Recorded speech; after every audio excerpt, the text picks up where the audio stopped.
A2IM, the collective voice of independent music. Hi, everyone. Thanks for tuning in and welcome to Indiescussion, A2IM's online series where we gather experts from the independent music industry to chat on issues and subjects that are heavily prevalent in our sector. For those who don't know me, my name is Alyssa Mark, and I'm the Director of Label Member Relations at A2IM, the American Association of Independent Music. If this is your first time watching and you're interested in learning more about joining our organization, please feel free to reach out to membership@a2im.org, and someone will get in touch with you with more information. I'll drop that email in the chat in just a second. I also wanted to highlight that A2IM just announced a brand new digital conference called Let's Get Digital that's set to take place on Tuesday, November 17th next month. The day-long event will feature indie-specific presentations from many of our DSP members, Spotify, YouTube, Amazon, SoundCloud, Qobuz, Bandcamp, and more. Special thank you to Merlin, The Visceral Glitch, and Stream Voodoo for helping to support and sponsor this event. This is a members-only event, so again, if you'd like to find out more about joining our organization, just hit us up on that email address or go to a2im.org. So for today's session, we're going to be discussing the subject of superfans. I have no doubt this is a buzzword that you're all familiar with, but what we'll hopefully get into over the next hour is gaining a better understanding of what that extremely broad term actually means. You know, with the constant increase of social media taking over our lives and the ever-growing dependence on streaming as a primary way to consume music, we've sort of found ourselves in this unique situation where music is not necessarily the only thing that fans are after anymore. You know, it's only part of the equation for being successful now. It's not the entire sum. Fans are hungry for connection, for some type of intimacy with their favorite artists that is tangible. You know, they want to feel like they have a relationship with their favorite band. So, you know, this one is not anything new. We've seen super fans around forever. You know, just think back to the original, like, screaming fangirl when you think about the Beatles coming to the America or something. You know, obsession over an artist is not a new phenomenon. But having that obsession in modern times with this almost infinite amount of ways that we have to reach fans today, that is new. And it's something that will be ever evolving as technology just continues to grow. So today we'll be looking at what that modern definition is, how to effectively engage and grow with that fan base.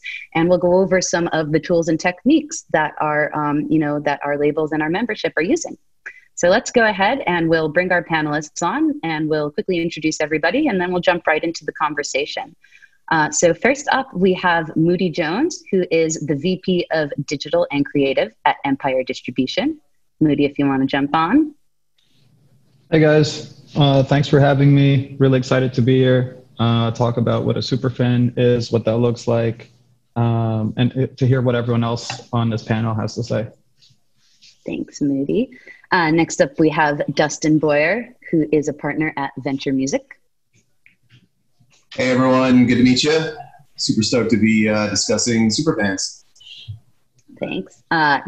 Diaz, who is the Director of Digital Strategy and Distribution at Reach Records. So a lot of alliteration over there. You're right. That I never thought about that, Diaz. But yes, hi guys. Really excited to be joining you, and yeah, talking about superfans, and as well as just hearing what everybody else on the panel has to say.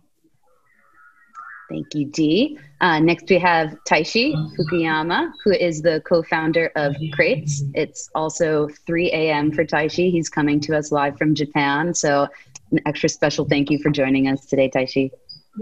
My pleasure. Sorry if I seem to be a bit off. I'll blame that for the 3 a.m. already. but great to be with you guys today. Thank you. Thanks. And then last we have Bina Fronda, who is the marketing director at Ultra Music. Bina was a last minute addition to the panel that I'm very excited to have on with us today. Hello, hi everyone. I'm Bina. Really nice to meet you all and see some fresh new faces, and excited to join this conversation. Cool. Guys, all right, so let's just jump right into it. So, you know, audiences have really changed their demands on what artists are supposed to provide now. You know, it goes so much further than just music. They're after a connection, and, you know, they're also willing to pay for that. So what does the term superfan mean to you guys today? And, you know, what are some of the biggest traits that you associate along with that definition? Would you like to, should we just jump in? Jump right in. Let's go. So from our angle, we really we're really funnel oriented as a marketing company. So we really define Superfans as sort of the last stop on the fan journey and the place that we want to ultimately end up at for as many of the people that we captured as possible. And so to us, it's sort of like, the pan ultimate, like, this is what we need to achieve. These are the kind of people. And it's really individuals who are not just engaged in your content and wanting to hear what you have next, but are also, your evangelicals. So they're the ones going out and spreading the word about you. Mm-hmm. So like the street team, if you will. Exactly. Yeah, Dustin, to piggyback off of that, I totally agree. I think, one thing that we'll definitely kind of touch base on is how people engage with music in general and how that's changed, of course, like through generations of being a music listener, and how the fan has changed, and I think like looking at a super fan, I think of like loyal fans who are really invested not only in the music of the artist, but like the culture of the artist, and joining everything, knowing what merch they have or sell or what they wear, what they like, their favorite colors, stuff like that. So somebody who's really just invested in the artist overall and artist branding overall. I'll say one more thing about that, because I feel like Qrates, for anybody listening to this panel, we're a platform where artists can create vinyl records for their fans through crowdfunding or pre-orders. And basically everyone that comes to our platform is a super fan, basically looking to support their favorite artists through crowdfunding or pre-orders. And it's really about looking for artists, looking for ways to connect with their super fans. And I can really relate to what you just said. Yeah, for sure. And I'm gonna make this interesting and challenge everyone. I feel like the term super fan is still not defined until now. Especially now, it's not defined at all with touring being off. And I'll give you guys an example. Someone can go out and buy merch for an artist they've never listened to their music before. On paper, it seems like that person is a super fan. They just spent $100 on merch, but they've never heard a single song by that artist. If you look at the numbers, it says, yeah, that's my ideal audience. Yeah, that's who I want to market to. But what really happened is you had a really good campaign. You partnered up with a good designer. You had good merch, so I bought your stuff. On the other side, super fans can exist in funnels and not be super fans as a whole. Like, you might have a fan that comments on every single post you do and comments 100 times. It could be considered a super fan, or it could just be someone who can't go to your shows, can't spend any money, can't do anything else besides do that. In that category, they are a super fan. But is that what you consider a super fan, or is that what it looks like to be a super fan? That's such an interesting point. I've never heard anybody frame it like that, especially for those in a bracket of income that can't afford to spend money. How is it that you can define them and activate them as super fans as well? That's such a good point. That's really good. And I feel like Dustin touched on this earlier, but I just think when you get them to the point of advocacy, where now you have people that are pushing your brand, not necessarily through the purchasing of merch, but even it doesn't cost money to post on Instagram or make a TikTok. Like, that doesn't cost money. But there's definitely an investment of an individual person's, like that super fans, brand per se. And so when they're going out of their way to advocate for the music and for the artist, and I will probably speak a lot from the Reach Records perspective, specifically because I feel like Reach has, there's a lot of people that are invested into the Reach brand. It's a pretty niche, it's a pretty niche market that we're tapped into. And so what I've noticed is, anytime we announce an artist that's brand new, they're following just because people are so bought into the Reach brand. Like, you can see these artists I mean, going from like 3,000 followers on Instagram to over 30K, because people are so loyal to the mission of Reach that they're like, oh, yo, like we're bought into this. And you have people that are advocating for these brand new artists because they're super fans of Reach because there's just that loyalty, if that makes sense. Yeah, for sure. That could take us into a whole other Indiescussion about the importance of still being part of a label and having that brand association and all of that backing behind you. But yeah, no, that's really cool. And that kind of brings me to another question that I have, which is, you know, we're talking about the brand and we're talking about the music, and those used to be a little bit more separated. And now it almost feels like you can't have that same success without having both of those in there, which can be, you know, pretty challenging for an artist, especially somebody who is not so established on social media yet, somebody who's maybe not necessarily as comfortable as, you know, putting out such personal information about themselves. Like, do you guys feel that it is possible to build some type of successful music career without having that strong social presence? Like, are there other meaningful ways that you can still connect with your fans that might not necessarily rely on like TikTok, Instagram, so on? Like, what are other ways that you can reach them and still kind of create that deep established fandom base without just, you know, constantly doing an Instagram live or going and doing, you know, a new live stream set, something like that? I'll jump in on this. Start out with, you know, for us, social media presence, engagement, a lot of those things are symptoms of a successful rollout. You know, we want to build a brand and a communication with fans and invite them in, and, you know, them following, them engaging on social media should just be a byproduct of a successful campaign.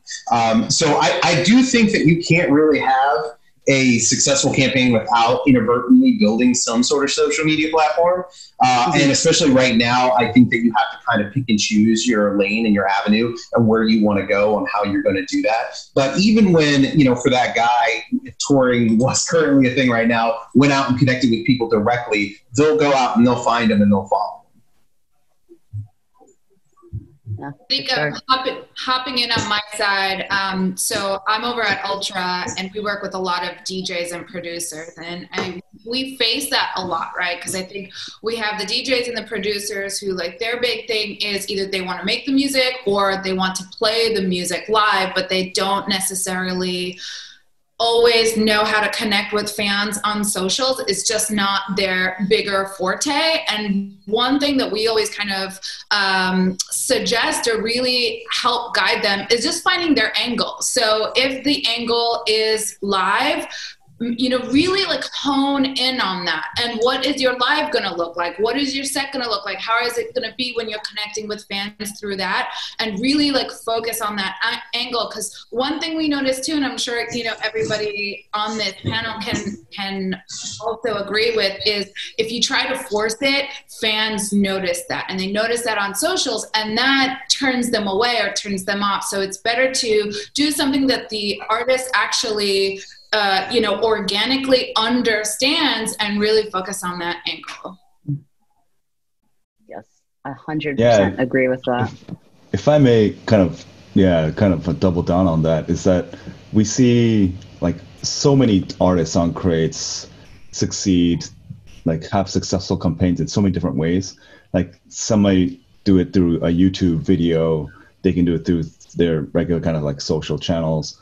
And they might not post anything, and like the fans might go crazy on Reddit, or, you know, there's just so many different ways. And I feel like an artist has, if they have a good pulse on like where their following is, that's like a really good indicator for success. Yeah. So like you have to understand like what segment of your audience is like a good fit versus like a bad fit. For sure. How do you guys segment that? Like when you're putting out these campaigns, are you doing different types of strategies for the superfan versus the passive listener versus the active consumer? How do you guys usually face that? For us, it's all data driven. We will, depending on where the artist is at in their career, if it's somebody who's established, we'll dig through the data. We'll find out whether, a lot of the times the artist really thinks that their audience might be in a particular place, but they're sort of like ignoring where their audience really is living and where we see most of the positive data. So we'll dig through that. But for independent acts, I think it's a matter of, putting things out there, seeing how things react. But you kind of have to take a guess. If you are an indie pop act who's 22 years old, your audience is probably between 15 and 25 years old. And it's a safe bet to say Snapchat, TikTok, and Instagram are the way to go. Yeah, for sure. On our end, well, just to go back a little bit, I don't feel that, I think you can make it without having really a solid social media presence. I think what matters is you having social personal skills. If you're able to have a conversation with people and really show your personality and do all of that, it goes a long way. That's what gets you, playlisted. That's what gets you in the right, and that's what gets you a conversation with a label. It's like, you got to have that personality to begin with, to build that relationship. And then in terms of the approach of using data, we use data on a very holistic approach where it's like, okay, these are the main markets I want to focus on. But most of the time it's like guts and insight. I feel like with every record, it's completely different who your audience is.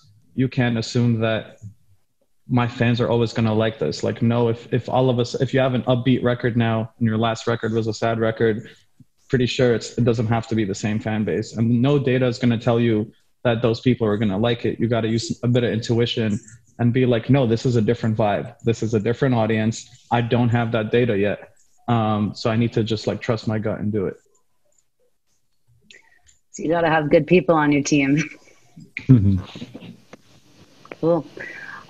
Yeah. So guys, we're in a very playlist dominated culture right now. I think somebody already mentioned that, it's kind of led by the production of singles, which in turn has kind of created this new listening habit and way that we associate the artists with their music. So what are some of the new types of consumer behavior towards music consumption that you guys are seeing emerge from these type of trends, like passive audiences, active music discoveries? Are you guys finding that it is harder for somebody to discover a smaller artist that's on your roster? What are some of the ways that you get that out?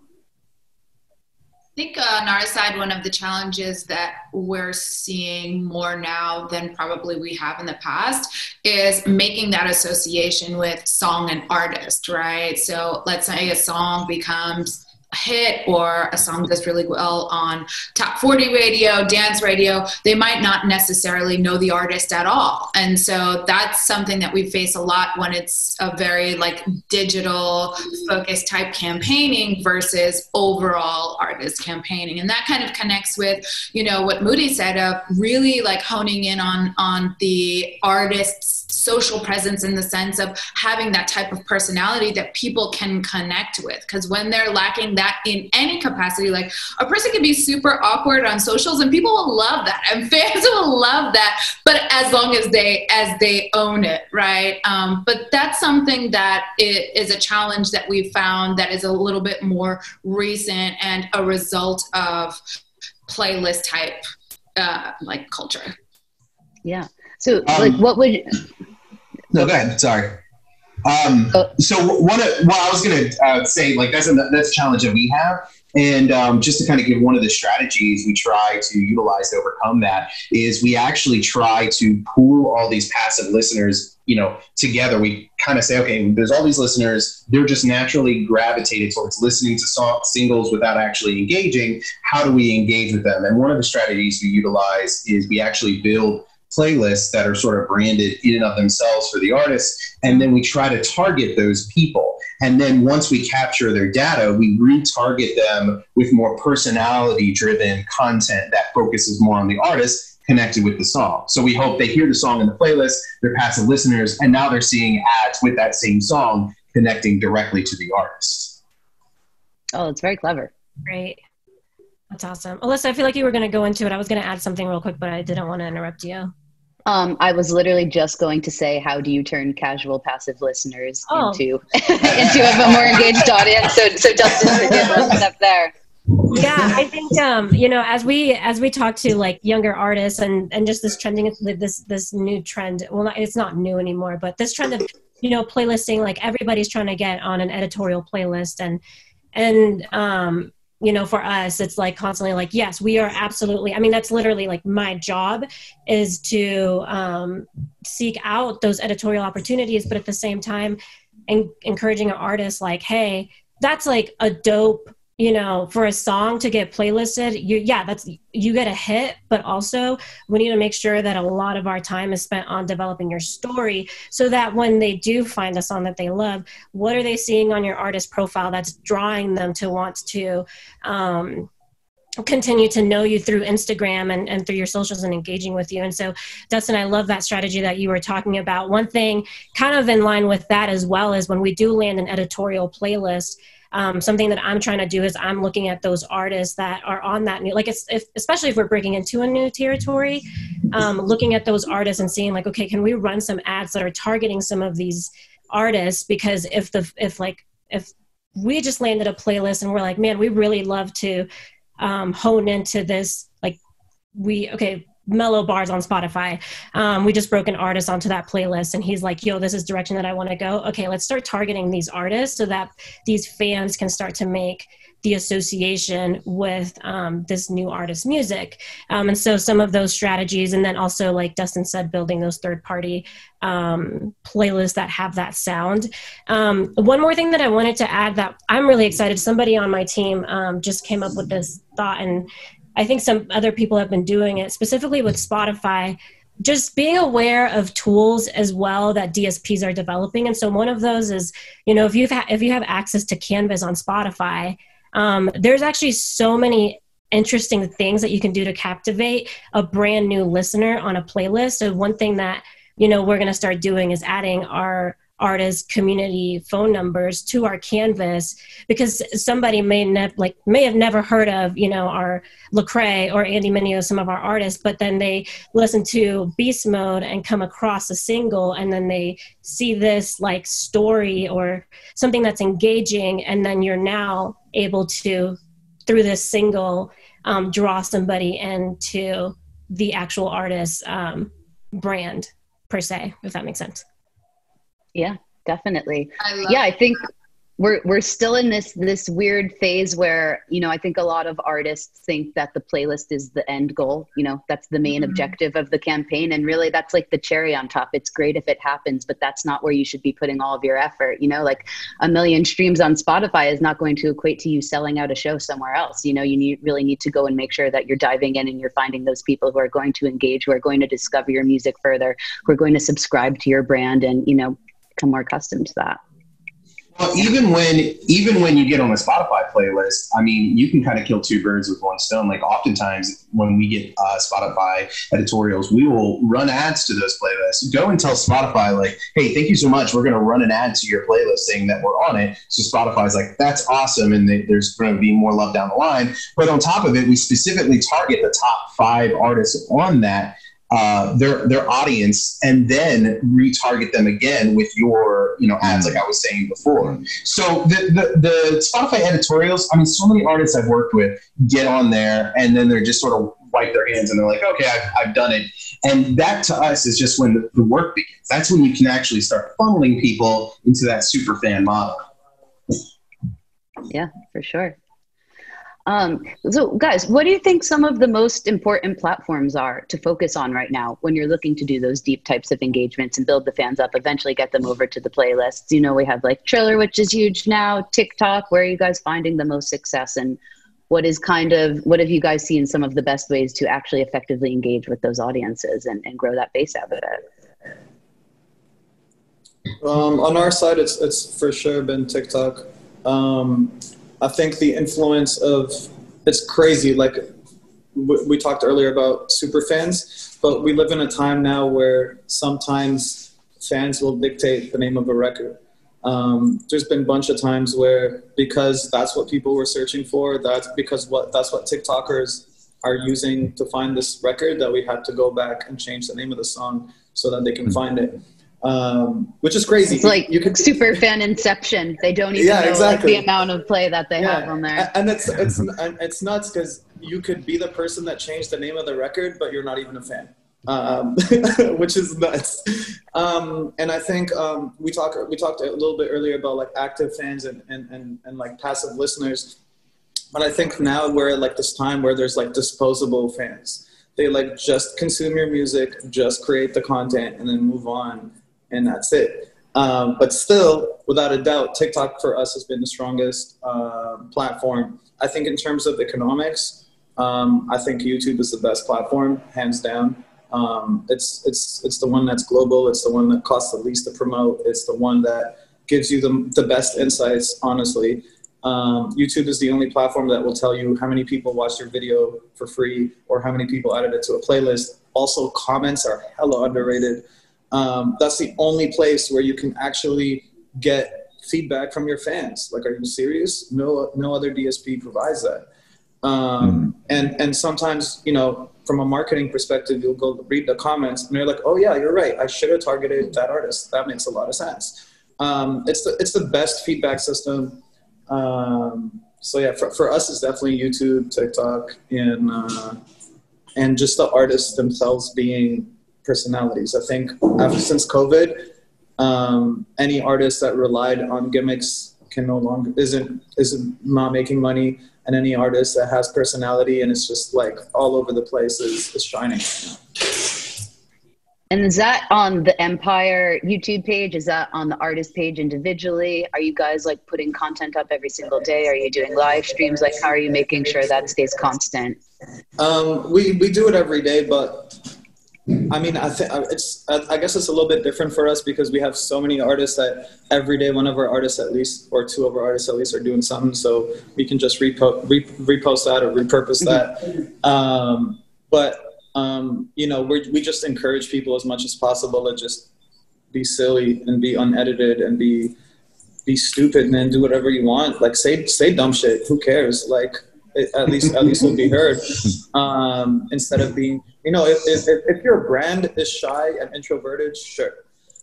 But right now your fans can't see you at a show. Your fans can't see you perform. They can't see you DJ. So and this goes back to what Bina was saying, especially with DJs. Like, if you're gonna do a live DJ set now, be stupid. It's hella boring to watch someone for 3 hours just stand there. Like, it's bad enough to do it at the club. Don't do it on the live stream. For sure. You know what I'm saying? I've seen DJs on like their phones on the live stream. I'm like, what are you doing? I should be on my phone, not you. This doesn't work that way. But yeah, Twitch is also really good right now because it has that feedback system. That's really, people like, they encourage comments, they encourage tips, and the Twitch platform is just good in pushing the content out for you. Yeah, I'm gonna let someone else speak. I'm rambling now. Oh, Bina, actually, I was just gonna say somebody. Oh, sorry. Oh, go, Taishi, please go for it. Oh, yeah. Well, in terms of like video and live streaming content, without trying to be overly biased on it, but like we definitely see a lot of success with people that are leveraging YouTube and live streaming for sure, like Wolfpack, Pomplamoose, and like Chill Hop, and like all those channels that have massive followings on YouTube and can engage kind of at an authentic and organic level. Like, they definitely are able to like translate their culture, their vibe, like how they are, and really connect. And that's what really, you know, if you can do that, it doesn't really matter like what channel or what platform you are. It's just, you know, that'll transcend whatever channel is relevant at the time. And that's what really matters, I think. Yeah, definitely. I was just going to say, Bina, I know that, excuse me, Sophie Tucker has been doing like an exceptionally good job with all of their live streams. I know they're doing one a day, and they built the whole setup behind them with the jungle. I know they did a ton of stuff with head count for voter registration. That was really, really awesome to see. What was some of the strategy that has been going into that? Yeah, I mean, I think one thing that they're very mindful of is that every platform in a way has its like purpose, and they've figured out how to be involved with certain platforms, but for different reasons. And actually today, so they just released a new single today with Iconopop called Spa. And we've got a bunch of different initiatives going on with it in literally the last 3 hours, incorporating all of the different platforms. So first they have, and Sophie Tucker is a perfect example of an artist duo that really just like embraced connecting with fans through quarantine. And so through that, they were literally able to bring to light their freak fam, right? Like it came together through quarantine of them doing these daily Instagram live sets, Twitch sets, and then just naturally evolved into the name of their fan group, live like Zooms that is just for their fan group that Sophie Tucker is a part of. They are part of the Zoom group every day. They send them samples. So today, for Spa, there was a meetup, and the artists, both Iconopop and Sophie Tucker, were part of the Zoom room, and they literally did like a tutorial on how to do like the proper like head towel wrap for like your ultimate spa day. And then they went live on Twitch, where they did a 1-hour DJ set. And on Twitch, their fans were commenting, and it was quite the party. I literally had to change real fast to get out of my robe and put on decent clothes for this panel. And then actually right now, I'm sure wrapped up, but then they did an IG live with Iconopop. So they kind of hit all of the different platforms in a different way, and they notified the platforms for any kind of editorial possibilities, and each one had a different purpose. But because of how they have been handling this, they've been topping the charts on Polestar specifically for their live streams. They have been able to do so many different types of events. They've been able to have an audience reach that they've never had before in doing all of these different types of live streams. So, and because of that, their like fan bases grew. Like I said, their freak fam, fully like became something, and they've been able to connect with fans in a way that they didn't when they were touring, because they were so busy with touring itself. That's awesome. That's in a really, really incredible way. With Carnage? I'm sorry? Are you also working with Carnage? Yes, we are. Yes. See, like he's one of those personalities online where like you don't have to be a fan, you just follow him, he just posts stuff, he just like Gordo loves you. yeah, he's just funny, he just sets his mind, he can be weird, he can be silly, and is shining during quarantine. Yeah, so and perfect example, Moody, like Carnage, he's been getting it, right? Like Dylan Francis, Diplo, they just get it. They speak the language in terms of how to connect with fans outside of performance type of call and response relationship with a fan. A few years ago, Carnage had released an album. I believe it was his debut album, and it was during Miami Music Week, which is around Ultra Music Festival. And he literally had a plane that went over Miami Beach saying, "Papi Gordo loves you." Not even the name of the album, nothing, but Carnage fans, they call him Papi Gordo. So he just put that, and it was just like such a fun marketing initiative that everybody talked about. And years later, I'm still talking about it because it was that good. So I remember when quarantine first started and Diplo was on like a 17-day live stream DJ set. I'm like, I don't know how this guy still has music, but seriously.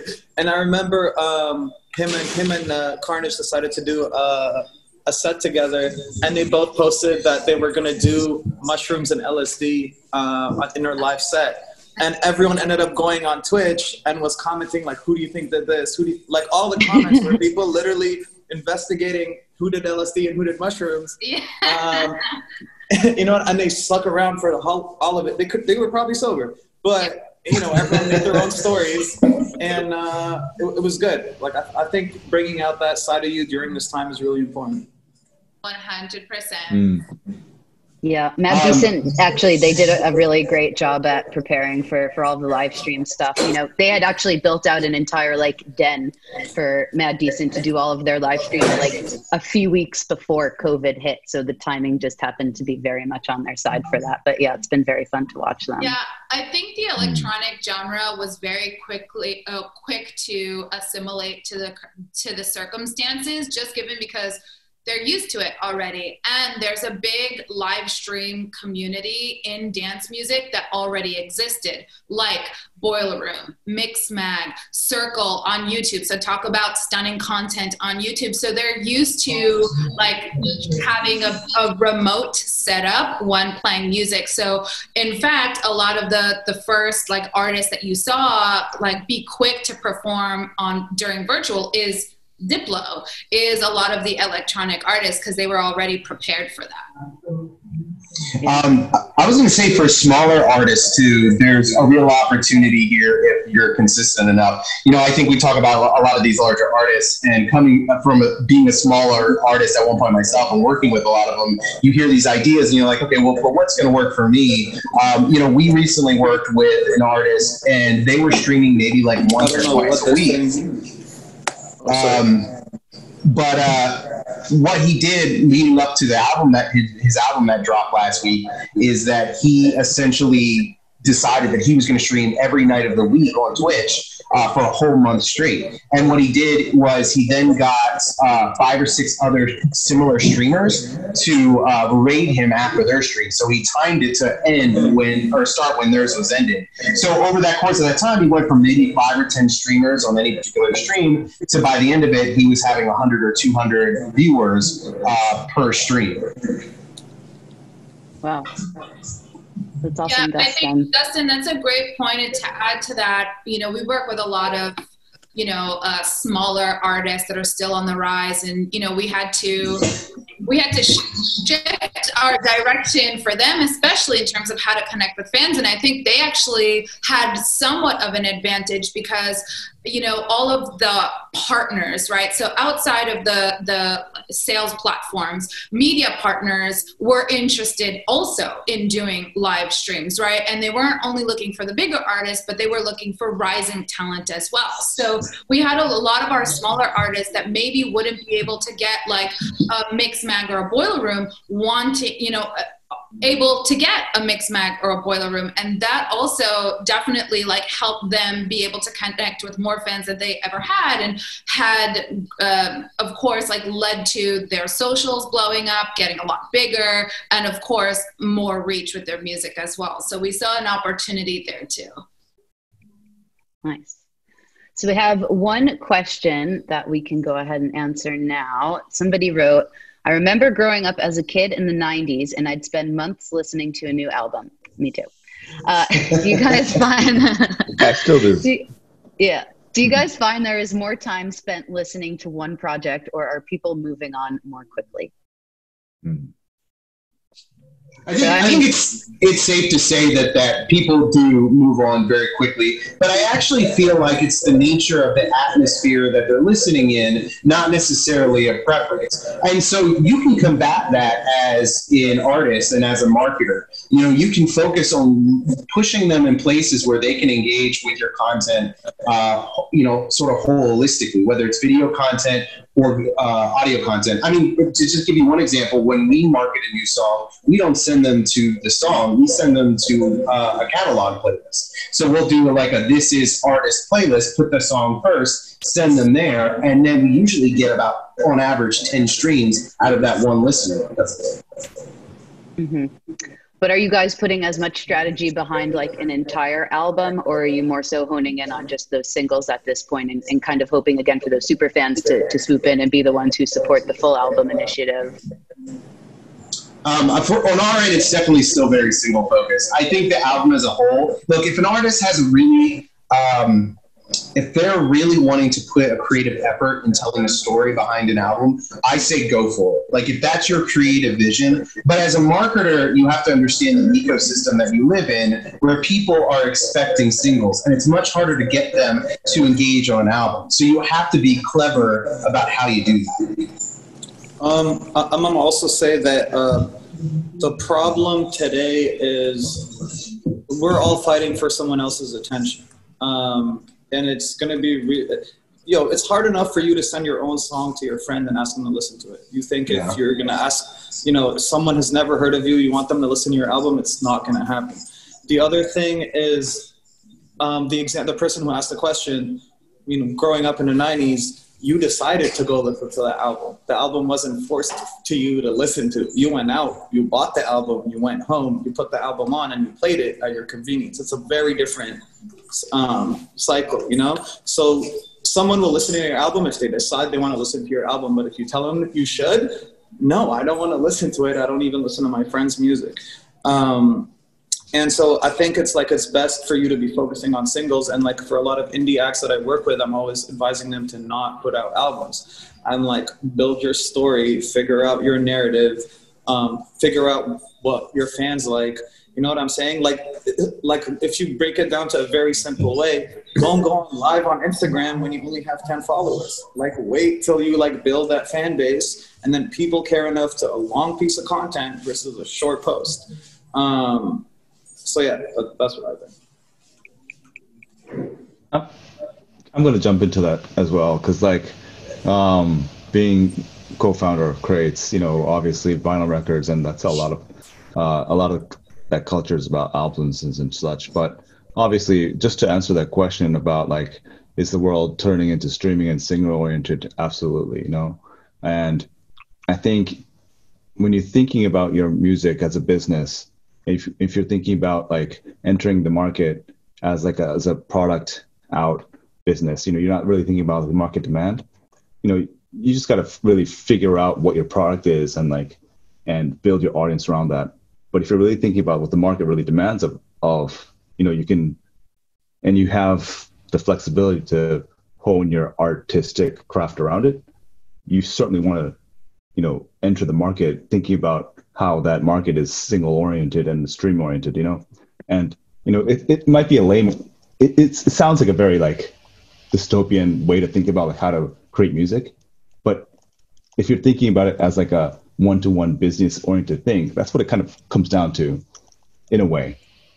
I'm sure this kind of opens up a very bad discussion, but, that's business, right? But at the same time, being co-founder of Qrates and thinking about how a lot of people have come to our platform, supporting artists, supporting their kind of, the artist's vision and their goals to bring their artistic craft into a physical form. I think there's a lot of still clout, and I don't know what the right word is to really describe this, but a lot of fans still appreciate, holding on to something that represents what they love. Exactly. You got a whole wall of it right behind you. It's there's something there, it might not have to be about a single or album. It's just about something that the artist represents. And they feel there's a little bit more than behind, getting a single behind a Spotify playlist. Yeah. Yeah. I think, Nope, sorry about that. No, I just think I heard our A&R said this recently, and I thought it was really wise. He was talking about one of our newest artists, and he was like, man, he just hasn't really earned an album yet. You have to put in that work. And I thought that was really wise of just if you're a newer artist and you're really starting to build that trust with your fan base, you build that. And so that's where the single strategy, you're dripping out your music. And there is a way to be conceptual and tell story, like Moody said, through singles, not just through albums. And so I think I've heard this misconception of I have this whole concept. It's you can build a campaign around single releases too and tell that story. But on the other hand, if you do have a listenership and you do have super fans, that is a way to create loyalty with your super fans, is when you create a full, when you've earned that, then that's your, almost you owe that to your super fans to release something that is conceptual, to release a full album. to appease the people that are invested enough that are like, hey, I actually I'm so bought into this person that I'm willing to give up, 45 minutes of my time to sit through this album, whether it's visually, and especially if you are giving them various methods of consuming a full conceptual album, then you're also kind of building into the different demands of the market. But as much as I'm just single strategy, I do still honor, artists that do want to put together a full EP and an album. I think that there's definitely room for that still. Yeah, and I think there's definitely a demand for that still. I'm personally a full album listener. I usually get yelled at when I have parties because everybody wants a playlist, and I'll make everybody go start to end for the full album. So there is that appreciation out there, but I guess we look at those singles and those playlists as the driving force because they're kind of like the modern day radio for us, right? They're kind of like the modern FM station that you would tune into. You have the top programmers over there picking out whatever the hottest singles are, putting them in. And you're, again, like you said, Moody, you're being you're being force fed this music as opposed to you going out and individually being the one that curates your own style. One thing I just I picked up just from listening to everybody talking is maybe when we're talking about super fans, we should, the question the artist should be asking themselves first is what kind of artist you want to be. And then from there, figure out what your super fan is. If you're just trying to have a hit and then peace, then maybe you're just trying to have a TikTok song and then move. So your super fan is a TikTok creator who, you know what I'm saying? If you're the kind of artist that wants to go on tour and wants to have a legacy, then maybe you want to focus on live streaming and showing your talent and doing behind the scenes, showing the studio, all these things, you know what I mean? So I think figuring out what kind of artist you want to be will help you figure out who your super fan, where you should be looking for your super fan. You know what I'm saying? That's it. Totally. Yeah. So we have another question. One more thing. Sorry. Yes. Oh. No, please. We keep going back and forth. No. I mean, I actually wanted to say that I think it's so important that the artist kind of, games how the platform's intended to be. Because, when we started Qrates, we thought it was about vinyl and how, albums were great. But fast forward, we're seeing artists game how we had intended to set up and thought to be, and they're creating really short windows and they're creating experiences for fans. They're super fans to say here's a window to buy a very limited vinyl of this variant, and it's like a sneaker drop, and that's what a super fan and the artist really dictates what they know. They know what their brand is, and they'll game whatever platform that exists so it makes sense for them. And that's what I love about it. Yeah. Yeah. So I was going to say, we have another question. I feel like this is probably going to be best for Dee and Moody. Somebody said, how often do you think a hip hop artist should release singles to maintain and grow their audience and achieve that super fandom?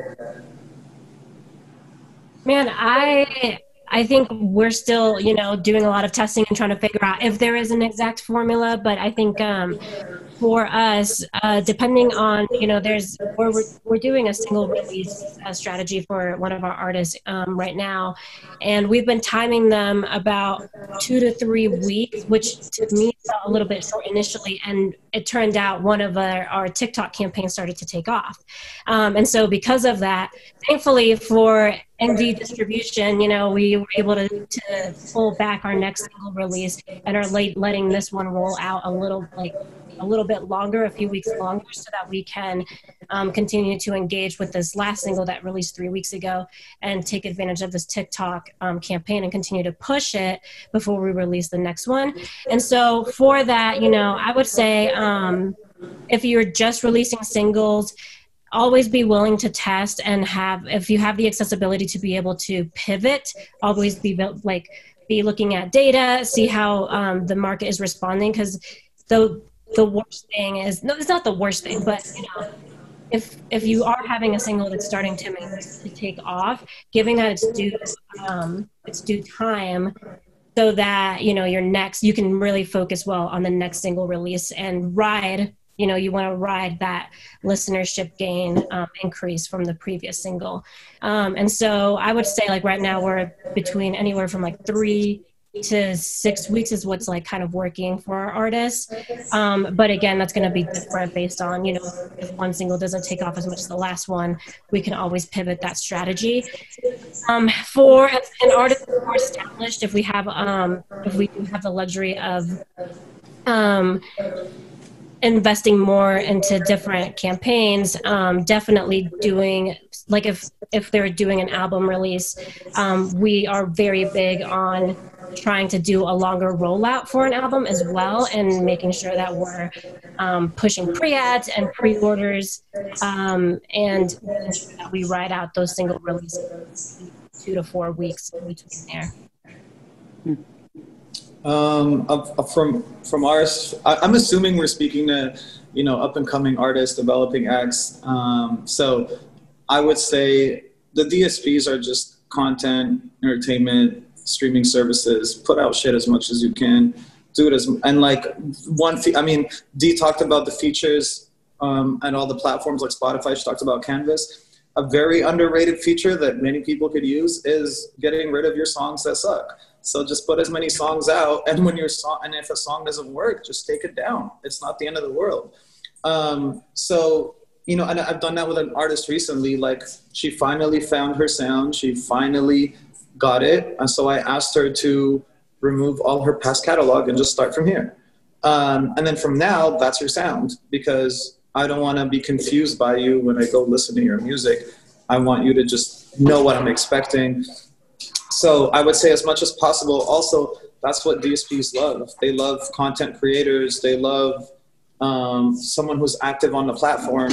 And also, like, a lot of times you can discover an artist and then go listen to the rest of their songs, and none of them are good, but that one song you absolutely love and you'll listen to over and over. So why not have more content? That's it.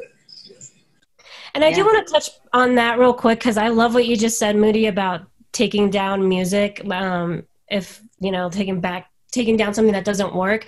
I just think that especially with how accessible distribution has become, there are so many strategies. Like I said earlier, if you need to pivot a single release, push it back, or if you need to take down something that's older, take it down because it's not working. And then also even just like we talked a little bit about single releases versus EPs and albums. It's like, well, you can always re-release a song too that takes off, you can always re-release a remix. And I just think that a lot of times, like, there's a lot of stuff on the back end through distribution that you can utilize as marketing and be super strategic as well, as you develop your brand. Yeah. All right. So we've got 5 minutes left. I don't know if we'll be able to fit all of this in, but I wanted to just touch a little bit on some of the tools that you guys are using to help with these fan engagement strategies. Are you honing in super hard on pre-saves? What are you doing with Smartly? First and third party data capture? How is that helping you guys to put out longer term strategies and build those super fans? How is it working if you guys are collecting phone numbers? I know I used to work in digital marketing, and that was like the biggest thing that we were honing in on when I left that side of the industry, was trying to find ways to get phone numbers and text fans, and that would be the most intimate relationship that would be achieved yet. So what are some of the tools that you guys are utilizing to get there? Okay, I can go. I think the tools are really going to depend on the type of artist you are. I'm just going to use the text example because you brought it up. But for example, we did texting for an artist like Iggy Azalea, who her fans are all super fans. She doesn't have normal fans. And so she would literally go out of her way and reply to everyone. And then she would group them into groups, and then she would send them like pictures, like personal pictures and stuff like that no one got, that you really did feel like you were a super fan. But for like a more developed act, I think it's gonna make sense only if that's the type of person you are. Like if you're the type that's going to text back, then cool. But if you're just going to give it to your label and tell them, hey, handle this for me, then no, it's not going to work, because no, we're not going to talk on your behalf, and no one wants to text anyway. So don't make us do it. So I think it's just really important that you figure out the right platform for you. I think DM is really good. I think a lot of people, it's really easy for you to go through your Instagram and go to your most active people and then just create a group and just DM everyone and be like, hey, I have a new song out. I mean, those are the people that fuck with you the most. So that's your low hanging fruit. And then other than that, I still think that Instagram is one of the best tools, especially if you can build relationships with pages that have really good content, like if it's meme pages or if it's sports pages, and they can and you're like, hey, I noticed on the last 5 posts you did with basketball highlights, you use this kind of music. Well, you can use mine for free. That might be like a really easy way to get your music out there. I think that's such a good point in terms of having the artist engage, because at the end of the day, we as marketing people can only do so much. And the artists that are out there saying like, man, this guy comments on everything, I'm going to just DM him and say what's up. Those are always the artists that we see succeed over and over again. You know, it takes lightning in a bottle to overcome an artist that's unwilling to engage with fans directly. I mean, even when I was, doing tour marketing, our biggest thing was that we would hang out with these people and we would get their numbers and we would text them and we would create friendships, because guaranteed when we went back to that market, they're going to bring 5 other friends. And I think we have to think about it digitally like that too. You have to engage with these people, because once you do, they're going to go to their friends and be like, hey, this is my friend. Like, you should listen to his music, Yeah, and I think anywhere, any tool that that an artist can engage on directly through comments is 100% the best way to build those super fans, And we talked a little bit about text messaging, and right now we've been doing some stuff with community, and I know that Superphone is out there as well. And I think to Moody's point, I think if you can find an artist that's able that wants to sit down and actually engage on something like that, that connection that the fans get with an artist is just like unbelievable. And, for one of our artists, when COVID happened, we on community specifically, you can segment based on keywords, and we made a list that was specifically from fans that were like, man, I'm sad, I'm depressed, I'm, struggling with mental health. And that was a way to really segment that audience. And then also for him to be able to go into a group of people that he was really passionate about, rather than like, okay, let me go through like thousands of messages and engage individually. By segmenting it, we were able to make it more accessible for him. And each one was, people struggling with mental health, and he was able to speak directly to what they were going through and send words of encouragement, and even he was sending voice memos, praying for specific. And I think those types of any platform like that, where you are able to segment and make it easier, I say the same thing. I'm like, it is up to our artists to engage at the end of the day. But if there's anything that we can do on our end to make it easier for them and develop these strategies, then, that's always really helpful. I love that idea. That was really solid, dude. Yeah, that's great. All right, guys, it's 3:00. This was such an incredible session. Thank you so much for taking time out today and sharing your knowledge with us. Probably created super fans of you guys now from everybody in the audience. So send your mixtapes, drop them in the chat. But really, I appreciate it. Everybody who's watching, thank you for tuning in. Again, if you wanted to learn anything at all more about joining A2IM, you can reach out to us at membership@a2im.org. And everybody have a lovely weekend. Thanks so much, and we'll talk to you soon. Thanks, everyone. Bye, guys. Thanks, guys. Bye.